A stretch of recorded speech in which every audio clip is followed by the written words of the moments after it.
Wary of the unsolicited salesperson, I have long since wished to comment upon the curse of that telephone tyrant who unbidden calls forth and tells me what is in my interests to obtain. I have not once benefited from a telephone sales call, nor has any telephone salesperson ever benefited from me. Sales and advertising do work. They have often triggered in me an overzealous, emotional, compulsive purchase that I neither needed nor wanted. Yet the telephone is a strange beast in my hands. It is both personal and impersonal at the same time. It keeps me from life, and it is still better lived when I am the sole arbiter of its function. So to Herman Melville I turn in this short story, where he recounts of the mountain man, who, surviving untold storms and poor weather, should not survive another unless he purchases a rod of copper from the best lightning rod man who ever made contact with metal. The short story that follows, and which has set the mood for this intro, tells of the travelling salesman of yesteryear, and how in days gone by did not make hidden caller phone calls, but far too apparent home visits. Every century has something, it seems. 2 and a mic clocking out. Enjoy.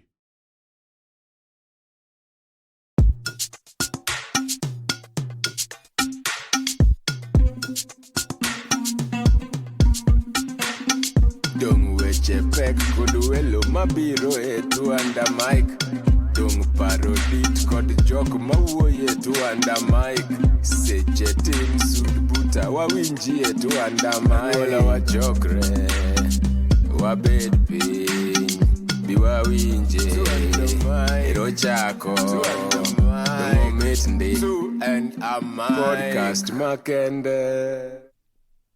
The Lightning Rod Man by Herman Melville. What grand irregular thunder, thought I, standing on my hearthstone among the Acroceronium hills, as the scattered bolts boomed overhead and crashed down among the valleys, every bolt followed by zigzag irradiations and swift slants of sharp rain, which audibly rang like a charge of spear points on my low shingled roof. I suppose, though, that the mountains hereabouts break and churn up the thunder, so it is far more glorious here than on the plain. Hark! Someone at the door. Who is this that chooses a time of thunder for making calls? And why don't he, man-fashion, use the knocker, instead of making that doleful undertaker's clatter with his fist against a hollow panel? But let him in. Ah, here he comes. Good day, sir. An entire stranger. Pray be seated. What is that strange-looking walking-stick he carries? A fine thunderstorm, sir. Fine? Awful. You are wet. Stand here on the hearth before the fire. Not for worlds. The stranger still stood in the exact middle of the cottage, where he had first planted himself. His singularity impelled a closer scrutiny. A lean, gloomy figure, hair dark and lank, matted streaked over his brow.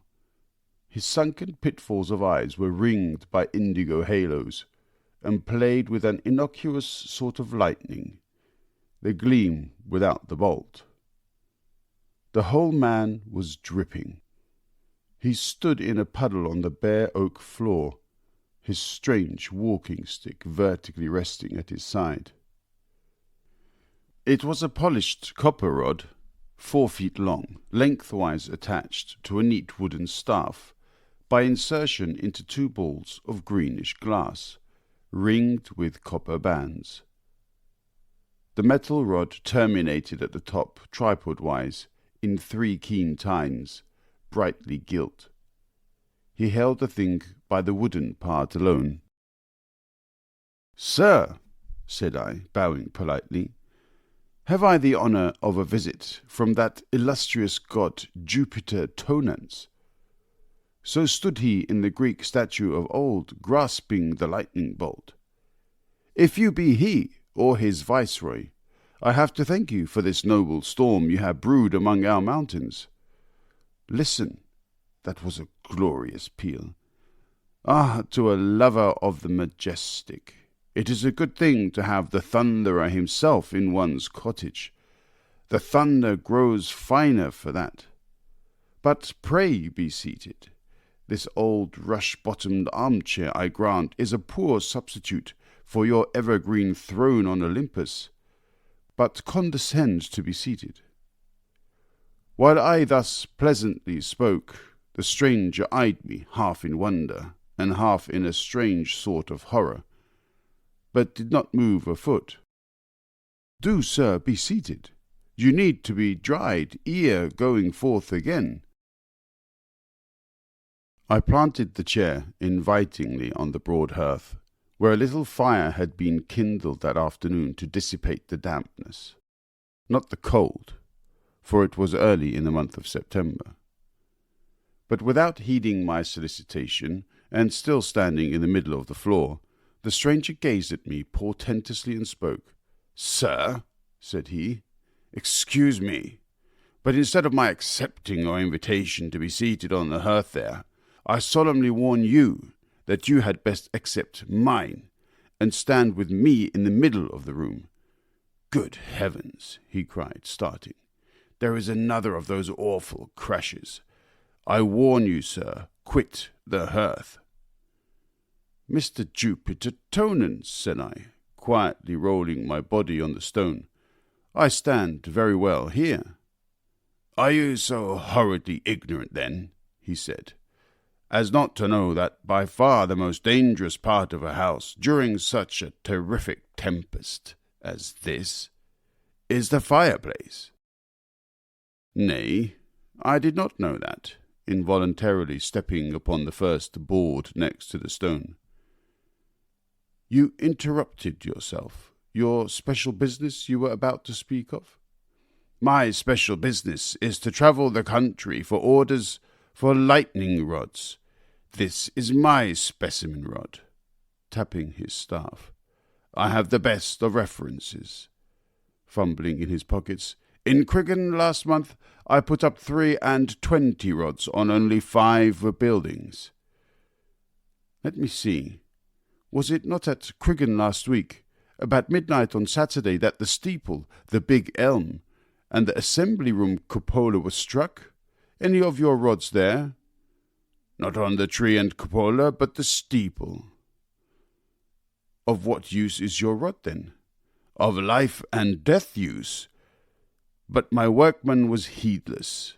In fitting the rod at top to the steeple, he allowed a part of the metal to graze the tin sheeting, hence the accident. Not my fault, but his. Hark!" "Never mind. That clap burst quite loud enough to be heard without finger-pointing. Did you hear of the event at Montreal last year? A servant girl struck at her bedside with a rosary in her hand, the beads being metal. Does your beat extend into the Canadas?" "No, and I hear that their iron rods only are in use. They should have mine, which are copper. Iron is easily fused. Then they draw out the rod so slender that it has not body enough to conduct the full electric current. The metal melts, the building is destroyed. My copper rods never act so. Those Canadians are fools. Some of them knob the rod at the top, which risks a deadly explosion, instead of imperceptibly carrying down the current into the earth, as this sort of rod does. Mine is the only true rod.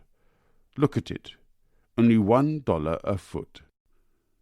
This abuse of your own calling in another might make one distrustful with respect to yourself. Hark! The thunder becomes less muttering. It is nearing us, and nearing the earth too. Hark! One crammed crash. All the vibrations made one by nearness. Another flash. Hold! What do you? I said, seeing him now instantaneously relinquishing his staff, lean intently forward towards the window, with his right fore and middle fingers on his left wrist.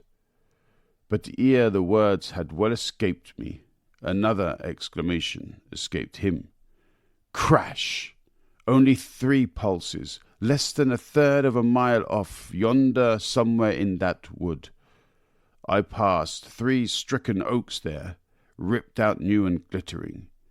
The oak draws lightning more than other timber, having iron in solution in its sap. Your floor here seems oak. Heart of oak, from the peculiar time of your call upon me, I suppose you purposely select stormy weather for your journeys. When the thunder is roaring, you deem it an hour peculiarly favourable for producing impressions favourable to your trade. Hark! Awful! For one who would arm others with fearlessness, you seem unbeseemingly timorous yourself. Common men choose fair weather for their travels. You choose thunderstorms. And yet, that I travel in thunderstorms, I grant, but not without particular precautions, such as only a lightning-rod man may know. Hark! Quick, look at my specimen rod. Only $1 a foot. A very fine rod, I dare say. But what are these particular precautions of yours? Yet first let me close yonder shutters. The slanting rain is beating through the sash. I will bar up. Are you mad? Know you not that yon iron bar is a swift conductor? Desist! I will simply close the shutters then, and call my boy to bring me a wooden bar. Pray touch the bell pull there. Are you frantic? That bell wire might blast you. Never touch bell wire in a thunderstorm, nor ring a bell of any sort. Nor those in belfries? Pray, will you tell me where and how one may be safe in a time like this? Is there any part of my house I may touch with hopes of my life? There is, but not where you now stand. Come away from the wall. The current will sometimes run down a wall, and, a man being a better conductor than a wall, it would leave the wall and run into him. Swoop! That must have fallen very nigh. That must have been globular lightning. Very probable. Tell me at once, which is, in your opinion, the safest part of this house, this room, and this one spot in it where I stand. Come hither. The reasons first. Hark! After the flash, the gust. The sashes shiver, the house, come hither to me. The reasons, if you please. Come hither to me. Thank you again. I think I will try my old stand, the hearth. And now, Mr. Lightning-rod man, in the pauses of the thunder, be so good as to tell me your reasons for esteeming this one room of the house the safest, and your own one standpoint there the safest spot in it. There was now a little cessation of the storm for a while. The lightning-rod man seemed relieved, and replied, Your house is a one-storied house, with an attic and a cellar. This room is between, hence its comparative safety. Because lightning sometimes passes from the clouds to the earth, and sometimes from the earth to the clouds. Do you comprehend? And I choose the middle of the room, because if the lightning should strike the house at all, it would come down the chimney or walls. So obviously the further you are from them, the better. Come hither to me now. Presently, something you just said, instead of alarming me, has strangely inspired confidence. What have I said? You said that sometimes lightning flashes from the earth to the clouds. Aye, the returning stroke, as it's called, when the earth, being overcharged with the fluid, flashes its surplus upward. The returning stroke, that is, from earth to sky, better and better. But come here on the hearth and dry yourself. I am better here, and better wet. How? It is the safest thing you can do. Hark, again, to get yourself thoroughly drenched in a thunderstorm. Wet clothes are better conductors than the body, and so if the lightning strike, it might pass down the wet clothes without touching the body. The storm deepens again. Have you a rug in the house? Rugs are non-conductors. Get one, that I may stand on it here, and you too. The skies blacken. It is dusk at noon. Hark! The rug! The rug! I gave him one, while the hooded mountains seemed closing and tumbling into the cottage. And now, since our being dumb will not help us, said I, resuming my place, let me hear your precautions in travelling during thunderstorms. Wait till this one is past. Nay, proceed with the precautions. You stand in the safest possible place, according to your own account. Go on. Briefly, then, I avoid pine trees, high houses, lonely barns, upland pastures, running water, flocks of cattle and sheep, a crowd of men. If I travel on foot, as today, I do not walk fast. If in my buggy, I touch not its back or sides. If on horseback, I dismount and lead the horse. But of all things, I avoid tall men. Do I dream? Man avoid man, and in danger time too. Tall men in a thunderstorm I avoid. Are you so grossly ignorant as not to know that the height of a 6-footer is sufficient to discharge an electric cloud upon him? Are not lonely Kentuckians ploughing, smit in the unfinished furrow? Nay, if the 6-footers stand by running water, the cloud will sometimes select him as its conductor to that running water. Hark! Sure yon black pinnacle is split. Yes, a man is a good conductor. The lightning goes through and through a man, but only peels a tree. But, sir, you have kept me so long answering your questions that I have not yet come to business. Will you order one of my rods? Look at this specimen one. See, it is of the best of copper. Copper's the best conductor. Your house is low, but being upon the mountains, that lowness does not one whit depress it. You mountaineers are most exposed. In mountainous countries, a lightning-rod man should have most business. Look at the specimen, sir. One rod will answer for a house so small as this. Look over these recommendations. Only one rod, sir, cost only $20. Hark!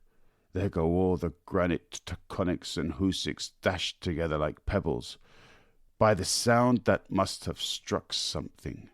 An elevation of 5 feet above the house will protect 20 feet radius all about the rod. Only $20, sir, $1 a foot. Hark! Dreadful! Will you order? Will you buy? Shall I put down your name? Think of being a heap of charred offal, like a haltered horse burnt in his stall, and all in one flash. You pretended envoy extraordinary and minister plenipotentiary to and from Jupiter Tonans, laughed I.